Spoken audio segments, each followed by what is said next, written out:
How could he do this to us? I muttered under my breath, bile rising in my throat as I took in the sight before me. My loving husband of 15 years, John, was strolling through the amusement park, his arm wrapped around the waist of a tall blonde. Laughing alongside them was a young boy around 6 or 7, gleefully clutching a stuffed animal prize. I grabbed Lily's hand, my fingers trembling. "Lily, honey," I choked out. "Let's go on the carousel, okay?" I steered my confused daughter away from the painful scene, barely holding myself together. Just hours earlier, John had kissed Lily on the cheek and wished her a happy birthday before rushing off for an emergency client meeting. And here he was, breaking promise after promise. I helped Lily onto a painted horse before settling onto my own with a deep exhale, struggling to gather my swirling thoughts. John and I had been college sweethearts, two idealistic kids ready to take on the world, mooning over dreams of a perfect family someday. After graduation, through lean times and multiple job switches, we had built a good life together. Or so I believed. We both worked hard, John as a marketing director and me a freelance CPA, hustling to pay the bills and save for Lily's future while still finding little moments of joy together as family. Sure, money had been tighter since I stepped back on work to care for Lily, and our date nights weren't as frequent anymore amid our tiring routines. But I thought our relationship was rooted in devotion and trust. I even overlooked John's recent distractedness as work stress. Oh, how wrong I was, that sneaking bastard! I glanced over at Lily, who was happily oblivious, giggling away on her carousel horse, my heart squeezed with anger at John's careless selfishness. By running off with some tramp, he was also abandoning his daughter on her 10th birthday. As we walked around after the ride, I slipped into numb autopilot, not trusting myself to hold it together if I dwelled any more on John's betrayal. I had to put on a brave smile for Lily's sake on her special day. We played carnival games, snacked on cotton candy, and laughed on the roller coasters.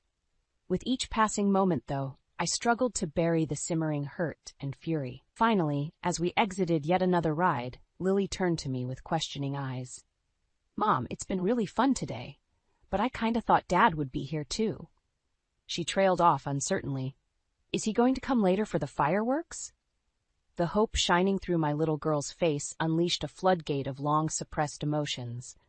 I couldn't hold back the burning tears anymore. "Oh, sweetheart," I wrapped Lily in a fierce, protective hug as sobs racked my body. She deserved to know the truth. I swiped at my running mascara and met her alarmed eyes. "I wasn't sure if I should tell you this, but I saw your dad here earlier. He was with another lady and boy." I watched Lily closely for her reaction. Confusion clouded her features. "What do you mean with them?" she asked hesitantly. I took a deep breath before continuing gently. "Honey, he had his arm around that woman, like he does with me sometimes, and he was playing with the boy too, winning him prizes." Lily's face fell as understanding dawned. "You mean, like a date? But dads don't go on dates with other moms. Does this mean he doesn't want to spend time with us anymore?" My heart cracked hearing the tremor in her small voice. I squared my shoulders, steeling my resolve right then. John may have betrayed me as a partner, but I would not let him hurt my little girl so callously. "Oh, Lily, I honestly don't know why your dad did this, but no matter what, we have each other. I'll always be here for you, okay?" I squeezed her hand supportively. Lily rushed into my arms again, hugging me tightly. "I love you, Mom," she whispered. Those 4 words were like a soothing balm, nourishing my soul and strengthening my conviction to shield Lily from further heartache in whatever ways necessary. As I held my brave daughter close, staring out at the colorful horizon, I sensed a new chapter dawning. No more blind trust without verification when it came to John. For Lily's well-being, I would get to the bottom of his shady behavior. If he thought he could just walk all over us while I dutifully covered for him, he had another thing coming. For now, I had a little girl's birthday magic to preserve at all costs. But soon enough, John would have to own up. Justice would be served one way or another. After all, this was just Act 1, and the real fireworks were yet to come. Over the next few weeks, I struggled to act normal whenever John was around. I didn't dare confront him yet without concrete proof of his betrayal. so I swallowed the acid words on the tip of my tongue each time he casually pecked my check after returning home late from another business meeting. The gnawing pit in my stomach grew more cavernous with each of his transparent lies. My raging suspicions were all but confirmed when I overheard John murmuring affectionately into his phone one night after he assumed I was asleep. I crept closer to the home office door and pressed my ear against it. "I missed you too, Jess," John chuckled softly. "Yesterday was so much fun. I can't stop thinking about our time together." Jess. Short for Jessica, perhaps? So the backstabbing weasel was on a first-name basis with his floozy girlfriend. I dug my nails into my clammy palms, struggling to restrain my disgust. John continued reminiscing in hushed tones about some resort getaway filled with cozy dinners and stolen kisses. My lungs constricted, bile rising in my throat. So, while John claimed to be on work trips, he was actually wining and dining his mistress at fancy hotels. I couldn't stomach hearing another word. I retreated back to our bedroom on unsteady feet, my earlier suspicion hardening into cold, hard fury. The next morning, I dropped Lily off at school before driving over to John's office. I simply had to clear the air once and for all. Surely there was an innocent misunderstanding. My loyal husband of 15 years would never actually cheat on me. With every mile, I desperately tried convincing myself of this alternate rosy reality. But when I stepped through the polished doors, my last hopes were dashed. "Why, yes, John Mitchell just left for Memphis," his startled secretary Evelyn confirmed. "He'll be meeting clients there before returning next Tuesday." Memphis, not the Jersey headquarters he had specifically mentioned to me in passing over breakfast. Throat constricting, I turned on my heels and fled to the safety of my vehicle before Evelyn could glimpse the hot tears of frustration stinging my eyes. Resting my head warily against the steering wheel, my last illusions withered away. My husband was indeed having an affair behind my back. Over the next week, my state of mind deteriorated into a foggy mess of anxiety and sorrow. I continued probing for the elusive truth, despite already knowing it deep down. When John didn't return on the expected Tuesday, instead extending his trip another 4 days, I hit my breaking point. As I tidied his drawers while sorting laundry, a flowery perfume wafted out that I didn't recognize. Underneath the folds, a lace negligee of a much smaller size than my own laid provocatively. That did it. All restraint evaporated instantly like steam.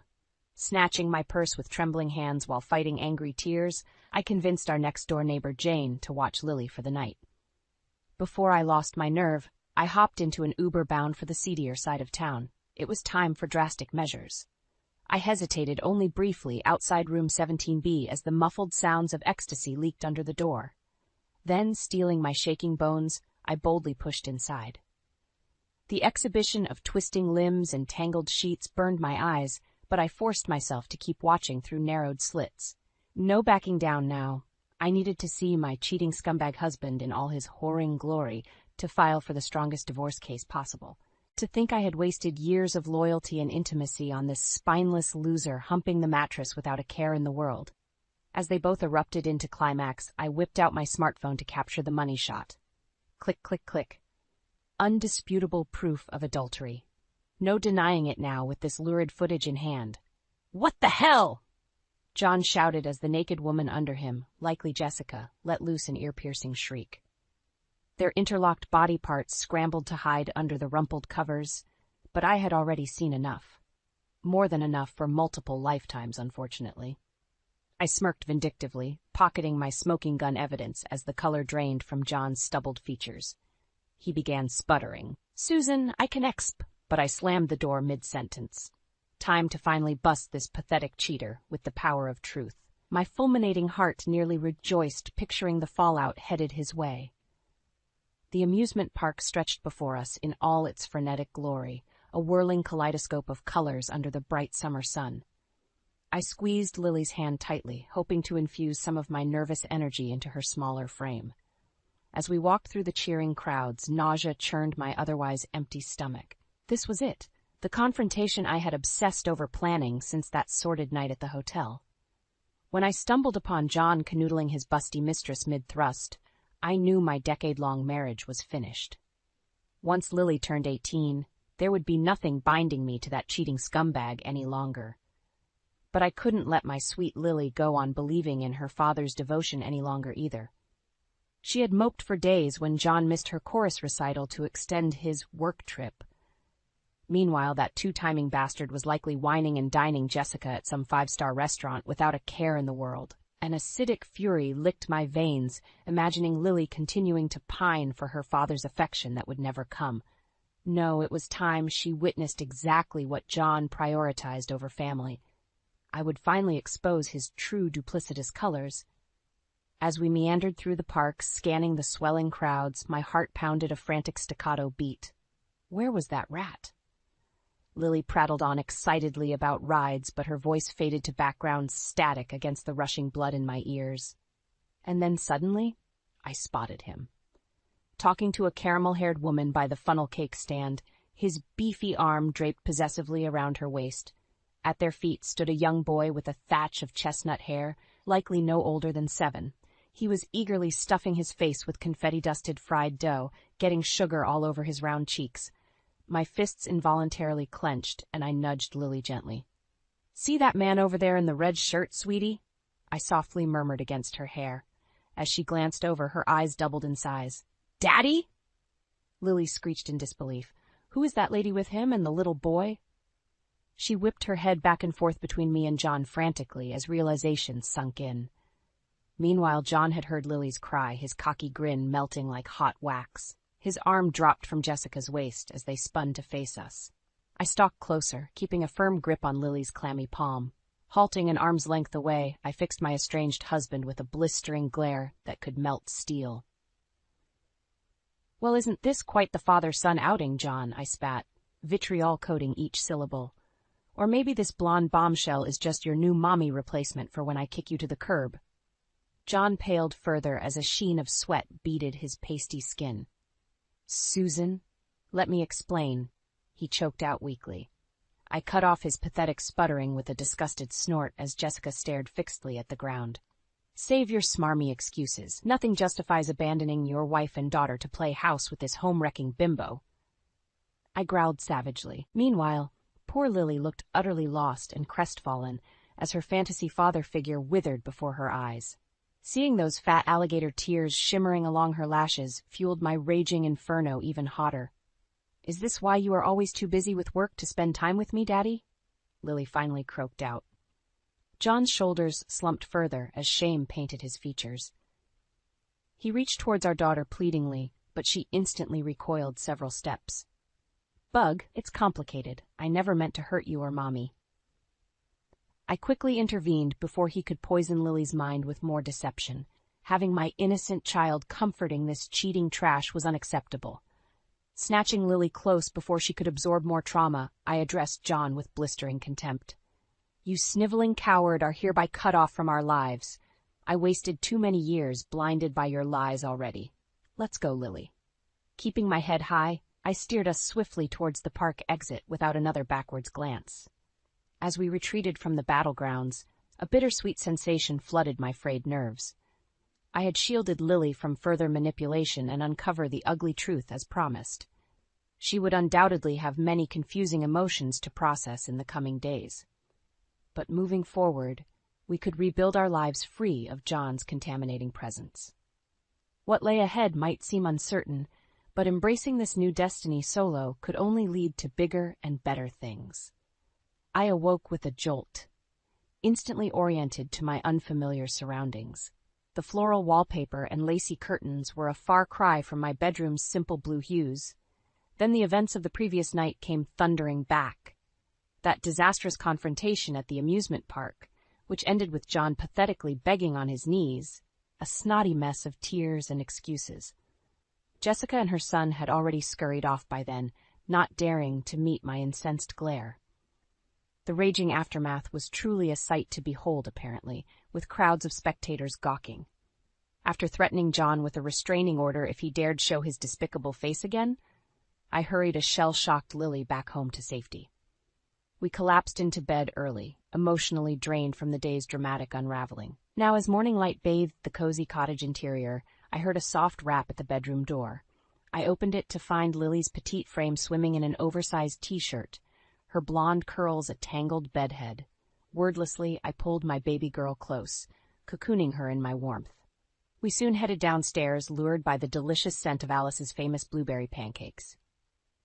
My college roommate had graciously offered her seaside vacation home when she heard of my impending separation. "You and Lily take however long you need," Alice urged last night over the phone. "Frank and I rarely use the Cape May place anyway." So this would be our safe haven until the divorce dust settled and I figured out longer-term housing. John may have shattered my rosy dreams, but I refused to crumble. I had a child relying on me.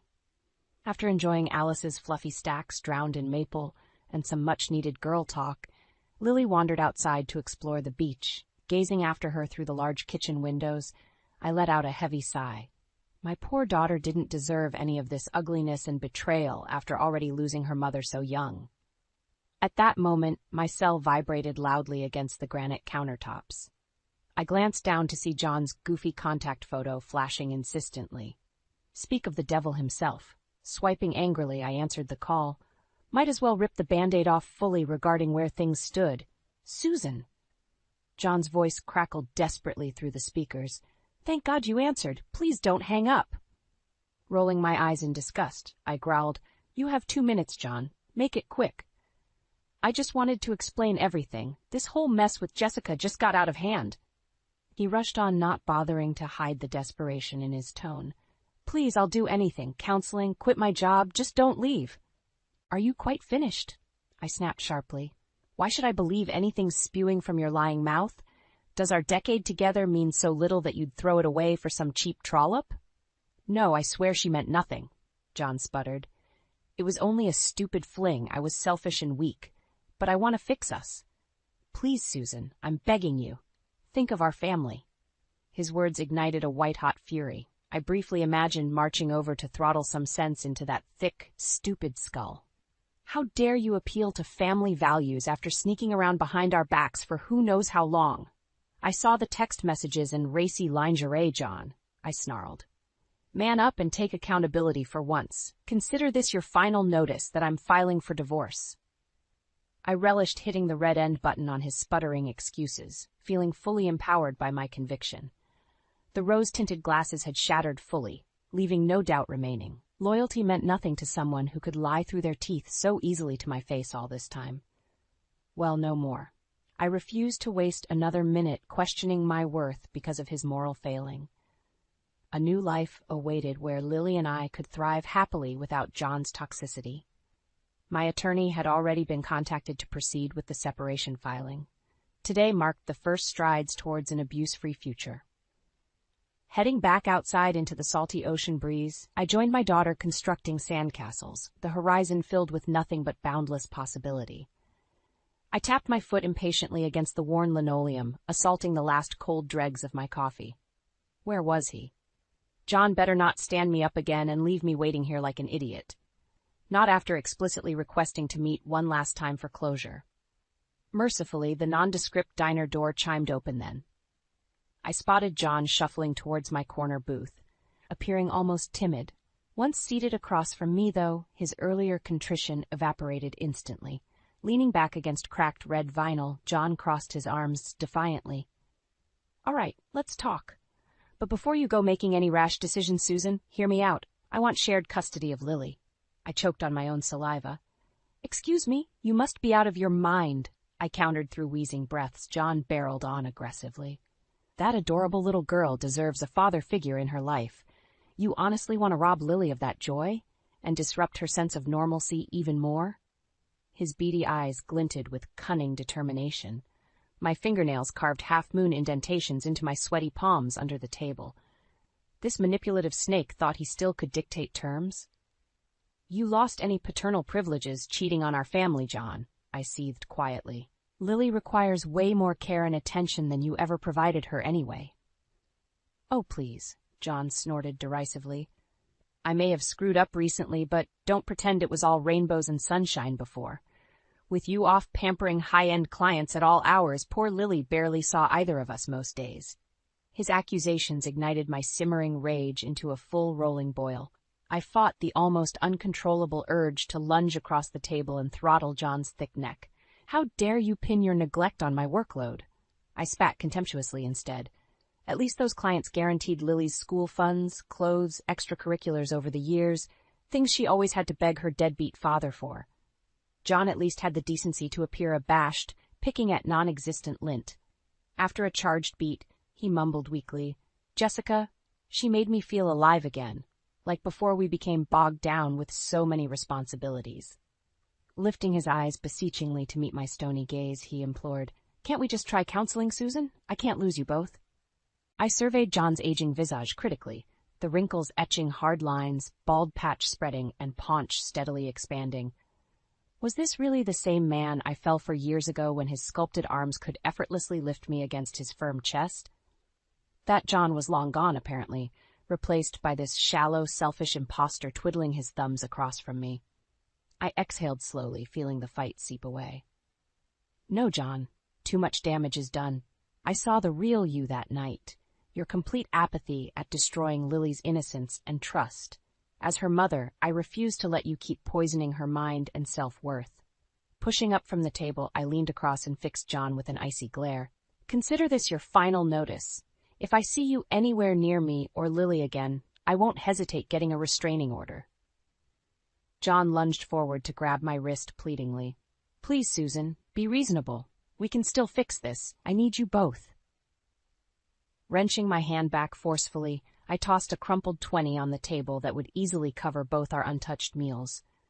John called after me desperately, but I didn't pause, pushing into bright daylight and taking a deep restorative gulp. The fresh outdoor air filled my lung with newfound clarity. I felt fully unburdened from my past illusions. John refusing accountability cemented I made the right call, kicking him to the curb for good. Settling behind my steering wheel, resolve coursed through me stronger than ever. I would inform my lawyer about John's delusional custody demands immediately to get that scum out of our lives quicker. The court would take one look at his sloppy appearance today, bloodshot eyes, tousled hair, mismatched shoes, and declare him an unfit parent easily. Peeling out onto the open road ahead, I cranked up the radio defiantly. 2 middle fingers saluted the shrinking diner behind me. John wanted a cutthroat legal battle? Oh, he would sorely regret awakening this mama bear's wrath. Deep breaths, Lily, sweetheart. We're in this together, okay? I squeezed my daughter's hand reassuringly as we exited the idling Uber. The courthouse facade towered over us, seeming to mock my frayed nerves. After months of exhausting paperwork, financial untangling, and legal maneuvering, we had finally arrived on Judgment Day. I prayed the Honorable Judge Dalton presiding over the proceedings today saw facts for what they were, that John was a lying, cheating scumbag undeserving of time with my precious daughter. As we navigated towards the assigned courtroom, a familiar grating voice accosted us from behind. "There are my 2 favorite girls." Spinning on my kitten heels, I came face to face with the devil himself. John, in his grubby flesh and slightly disheveled suit, grinning like the moron he was. I quickly stepped in front of Lily, blocking his path. She peeked around my frame warily as I crossed my arms forbiddingly. "Don't come any closer, John. We have nothing left to discuss." His greasy smile remained pasted in place. "Susan, please, we shouldn't fight anymore. It's not good for Lily," he implored with faux sincerity. "I just want to be a family again." "Liar!" Lily suddenly shouted, face scrunching angrily as she dodged under my arm. "If you cared about me, you wouldn't have left us for that blonde witch." I gently tugged Lily back as she vented loudly. While immensely satisfied at my typically soft-spoken daughter finding her voice, I didn't need John's dramatics jeopardizing our case. Sure enough, he instantly switched tactics, amping up the waterworks for arriving spectators. "Lillian, how can you say that? You know you're Daddy's special girl. I never meant to hurt anyone. Please, just come give me a hug." He stretched his meaty arms towards Lily beseechingly. I quickly intervened, shoving his grabby paws back forcefully. Through gritted teeth I seethed, "Save your sniveling act, John. You lost any shot playing father months ago." Propelling Lily forward, I called over my shoulder, "Let the courts finally set you straight." Settling into the creaky wooden benches with Lily tucked protectively under my arm, I steadied my nerves with deep breaths. We could do this. Justice would be served. I stroked Lily's baby fine hair soothingly as we awaited kickoff. Right on cue, an authoritative voice bellowed, Mitchell versus Mitchell, presiding Judge Dalton. We approached the podium as John did the same, keeping my expression schooled neutral. What followed next was a tedious hour rehashing the same tired arguments from our mediation session. John begged for leniency as an imperfect human, while I calmly recapped his endless lies and manipulation. Finally, Judge Dalton, an austere woman with spectacles perched severely on her nose, intervened. Enough, Mr. Mitchell. While your transgressions alone don't necessarily forfeit custody rights, Mrs. Mitchell makes valid claims to your parental unsuitability. John instantly reddened, opening his mouth for rebuttal, but the judge steamrolled on. There are concerning patterns here: missed school events, financial negligence regarding child support, empty promises that understandably eroded the mother-daughter trust. My heart swelled, hearing Judge Dalton finally hold John accountable. Justice was being served. Therefore, I hereby grant Mrs. Mitchell full physical and legal custody of Lillian Mitchell. Mr. Mitchell will be restricted to supervised monthly visits pending evaluation of sustained behavioral changes. She banged her gavel decisively. Court adjourned. The celebratory leap from our bench jostled several loose papers, but I didn't care one iota about decorum in that spectacular moment. Laughing joyously, I twirled a similarly elated Lily in gleeful circles. Nearby, John stood motionless, ashen-faced, as the bailiff approached to escort him out, while rattling off next steps for scheduling visit supervisor meetings. But suddenly, John shrugged off the restraint, charging towards us wildly. "You heartless bitch!" he roared, spittle flying. "You can't steal my daughter away!" Security lunged to apprehend John's bulk as he thrashed violently like a rabid animal, his blistering gaze promising unfinished business even while being dragged away in handcuffs. I instinctively clutched Lily tighter to shield her from the horrifying outburst. But as John disappeared from view, I slowly exhaled the lingering tension. We had endured the worst already. The legal system would protect us from here on out. Today commemorated much-awaited closure and the dawn of a hopeful new chapter. I tapped my heels impatiently against scuffed linoleum, assaulting the last cold dregs of my coffee. The airport lounge television was tuned to some mindless mid-morning talk show, volume muted. Where was that blasted connection flight from Houston? Lily craned her neck expectantly beside me. We had been awaiting my parents' arrival for over 6 hours now after unexpected weather delays along their journey from Florida. Their impending first visit since my divorce, finalized last month, carried special meaning. Mother would certainly dissect every detail of the legal battle and aftermath, offering her signature, unfiltered feedback. While normally exhausting, I knew her unique perspective might provide needed closure. My phone suddenly dinged with an incoming news alert. I skimmed the notification headline casually, before instantly doing a double take as the words registered fully. Biz exec John Mitchell's affair, outburst go viral, career in tailspin. Heart racing, I urgently tapped the link for more details as Lily peered over my shoulder curiously. The damning article that loaded was accompanied by the very courthouse steps photo capturing John's crazed eruption towards Lily and I weeks earlier. So that's what had been the mysterious incident. Vague whispers alluded to around John's abrupt departure from the company. I scrolled hungrily, the scandalous details sating my nosy appetite. Apparently, the amateur courthouse footage had spread rapidly across social media last month. Once John's identity was leaked by tipsters, all hell broke loose. The very workplace that once celebrated John's swaggering bravado apparently couldn't distance themselves fast enough from the wife-abandoning, tantrum-throwing villain caught on tape. Once the social media wagons circled to dig up more dirt, local press had begun circling like vultures. John's 19-year-old mistress, Jessica Stanforth's Instagram influencer aspirations provided tabloid fodder and tanked overnight. Brazen poolside selfies vanished instantly when the dotting dad community realized they had been funding her lusty lifestyle all along. John himself became persona non grata overnight, both personally and professionally. The article cited inside sources, claiming his employer received endless complaints demanding the snake's firing. Rather than withstand the judgmental scrutiny, John had apparently negotiated a hasty exit, collecting only a fraction of his remaining contract dues. I leaned back against the plastic seat with undisguised relish. So Johnny Boy was finally reaping some bitter karma after decades believing money and status placed him above common decency? Couldn't have happened to a more deserving jackass. Just then, the garbled intercom announced the next flight's long-awaited arrival. As Lily and I eagerly gathered our carry-ons, I made a mental note to clip this exposé for Mother's take later over dinner. She always did relish a salacious takedown of toxic men abusing power.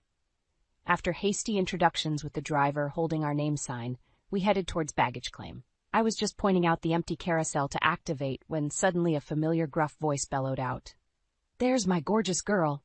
Lily's delighted squeal was soon muffled against my stepdad Dave's broad chest as he enfolded her in his signature bear hug. I quickly found myself swept up too against Dave's lumberjack frame alongside Mom's waifish one. As I soaked up the familial affection like a sponge, tears pricked unexpectedly. In my crusade against John's villainy, I had nearly forgotten the power of true unconditional love staring right at me. On the drive over, with Lily chattering happily from her perch between my parents, I gazed out at the sun-speckled skyscrapers buzzing by outside. The future shimmered with possibility now that dead weight had been shed fully. Mom reached over to pat my hand gently, compassion shining from her still youthful features. In her crinkled eyes, I glimpsed the promise of more laughter than tears in this new chapter unfolding. Leaning back against the plush leather, I let the metaphorical dust settle completely. John's downfall was merely collateral damage amid more profound lessons recently carved painfully but necessarily. Prizing truth and loyalty in all facets of life here on out would steer me right, and my daughter would thrive with fierce feminine role models lighting the way forward. "Ooh, where should we hang this one, sweet pea?" I smiled down at Lily, who was frowning at the newly printed photo in concentration, tongue sticking out adorably. Sunlight filtered through gauzy curtains in our bare-walled apartment, the fresh start still needing personalization. Maybe next to your accounting certificate, Mommy. Since it's another thing to be really proud of," Lily finally declared decisively. I chuckled and squeezed her shoulders affectionately at the sentiment before moving to hammer the professional portrait of myself in a sleek blazer into place. Stepping back, I surveyed our progress with swelling satisfaction. The chaotic last few months of legally severing from John, finding an affordable apartment, enrolling Lily in a new school, and relaunching my CPA business had certainly stretched me thin. But with my parents' short-term help settling things and providing free childcare, the worst was behind us.